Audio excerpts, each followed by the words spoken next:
أكيد كلنا بنحب المخبوزات، وخصوصا لو بحشوة معينة انت بتحبها أو انت بتحبيها، مع كوباية شاي سخنة كده. يا سلام، بتوديكي في حتة تانية. تعالي كده نسمي الله. ومعانا كيلو كده دقيق هننخله بالشكل ده زي ما شفتي، ومكوناتنا سهلة وبسيطة وكلها من البيت. معانا كده لبن بودر، حطينا 4 معالق على كيلو الدقيق، معلقة خميرة كبيرة، معلقة بيكنج بودر كبيرة، هنحط هنا معلقتين من السكر، وربع معلقة صغيرة خالص من الملح. قلبي مكوناتك الجافة كده زي ما انتي شايفة، وخليكي معايا. وما تنسيش اللايك الجميل بتاعك. ادعمي اختك بسوم بلايك جميل منك. علبة زبادي وزنها 170 جرام. بنفس علبة الزبادي هنحطها زيت بالطريقة دي.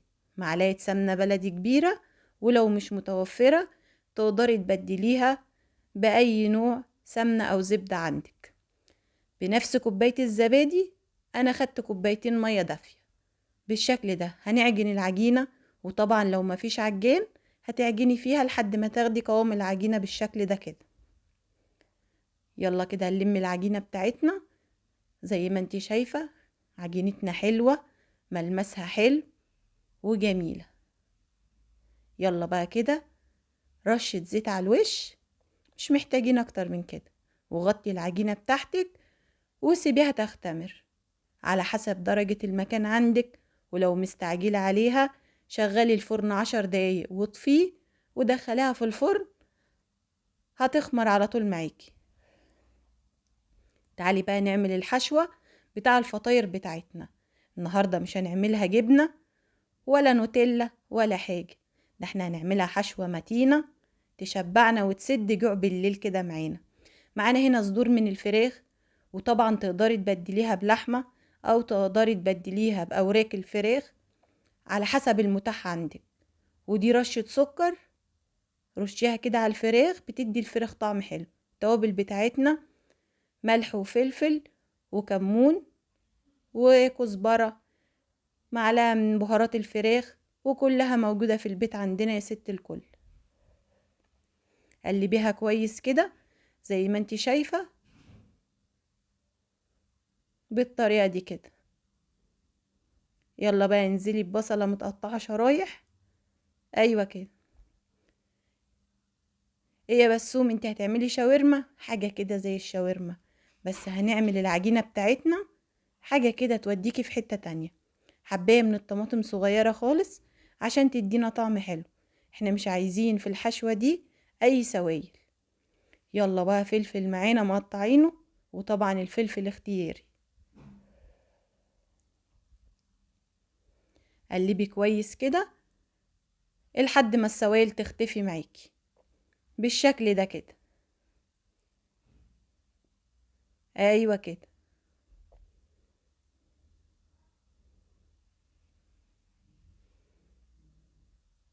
بصي كده، خلاص ما فيش سوائل معانا والفراخ بتاعتنا استوت. يلا بقى هننقل الحشوة بتاعتنا في طبق كده كبير او بولة على جنب. جبنة موتزاريلا معاكي، اي نوع جبنة بتفضليه. يلا تعالى على جنب. هنا طبعا كنت شفتها العجينة بتاعتي خمرت، واديتها البوكس المتين وسبتها شوية كده وجبتها معاكم. بص العجينة عاملة ازاي، زي الاستك معانا بتمط.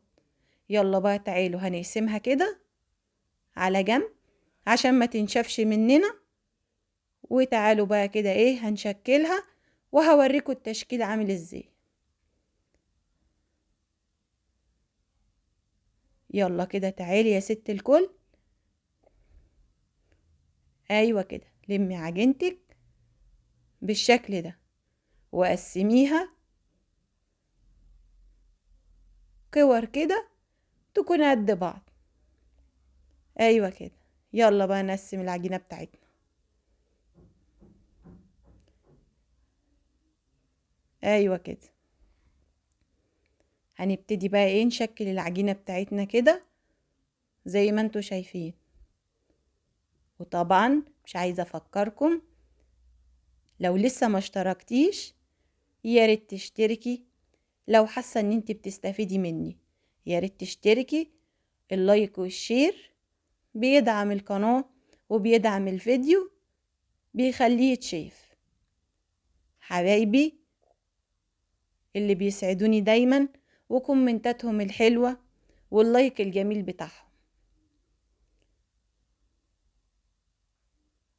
هنكمل العجين بتاعنا بالشكل ده كده زي ما انتوا شايفين.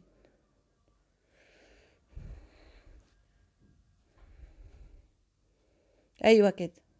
وهنكمل الكمية كلها بنفس الشكل. هناخدها بقى كده يلا وهنغطيها وهنسيبها ترتاح 10 دقايق، وهنبتدي نشكل بقى في العجينة بتاعتنا بالشكل ده كده.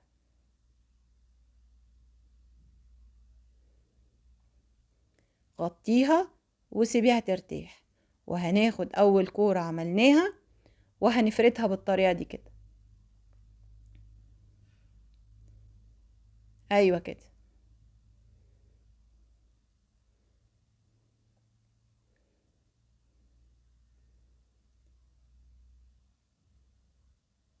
خدي من الحشوة بتاعتك وحاولي تخليها في نص العجينة عشان ما تخرجش مننا، وهنحط عليها الجبنة بتاعتنا ونبتدي نلم اطراف العجينة بالشكل ده. وطبعا تقفلي حلو علشان الجبنة والحشوة ما تخرجش منها، وتأكدي انها اتقفلت معاكي كويس. ما شاء الله زي الفل معانا. خليكي معايا للآخر، ولو لسه مكملة صلي على الرسول معانا واذكري الله بكلمة كده في الكومنتات. هنفرد واحدة تاني معاكو وهوريكو ازاي انا بعملها. يلا هنلمها كده ونعملها. عارفين السرة من الدنانير؟ زي سرة من الدنانير كده. ايوه كده. لميها كويس وعملنا الفطاير بتاعتنا. يلا بقى بشوكة كده واعملي فيها اخرام زي ما انت شايفة بالطريقة دي.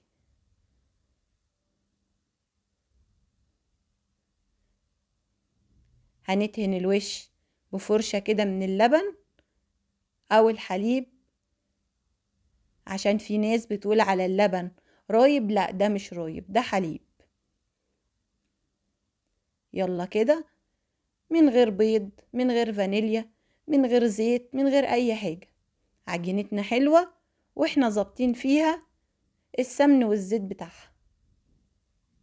يلا بقى على الوش كده حبة البركة وسمسم، وهيدوكي طعم وشكل جميل. شايفاك انا اللي ما حطيتيش اللايك، هتقومي تعمليها صدقيني على طول، لان بجد من ريحتها هيقفوا في البيت عندك طابور، مش هيستنوا كمان لما تخرجيها من المطبخ، ده هتتاكل وانتي واقفة على طول في المطبخ. يلا بقى معانا ايه؟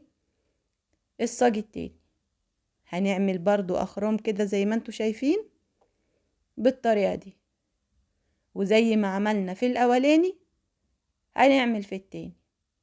هندهن الوش باللبن وهندخلها الفرن. درجة حرارة الفرن 200. الرف اللي فوق الصاج بتدخليها ما بتقعدش كتير، بتقعد حوالي 10 دقايق 12 دقيقة في الفرن، او على حسب درجة حرارة الفرن بتاعك. خليكي دايما مراقبة الفرن بتاعك وشايفاه، هتطلع معاكي بالشكل الجميل ده. بجد كانت تفتح النفس، ريحة وطعم حاجة كده جميلة. تنفع بقى ايه غدا، تنفع عشاء، تنفع رحلات، تنفع عندك تمرين في النادي واخدها معاكي للأولاد. بجد جميلة. ولو قاعدة بالليل بقى ومحتارة تاكلي ايه، فهي حلوة مع كوباية شاي وسهرة حلوة كده مع بيتك وولادك، وهتبقى حاجة حلوة قوي. عايزاكم تجربوها وتقولوا لي رأيكم ايه، بجد هتعجبكم. وهوريكم الحشوة من جواها كانت عاملة ازاي، جميلة ومستوية، والورز بتاعتنا او الفطاير بتاعتنا حلوة ومفرغة ومستوية ازاي. بجد كان طعمها حلو. جربوها وقولوا لي رأيكم ايه. يا رب تكون نالت اعجابكم. دي كانت وصفتي واكلتي. اشوفكم على خير في اكلة جديدة ووصفة جديدة من اكلات بسوم. اختكم دايما محتاجة دعمكم، ما تبخلوش عليا بالدعم والاشتراك. قناتي على الفيسبوك وعلى اليوتيوب. حبايبي اشوفكم على خير وسلام عليكم.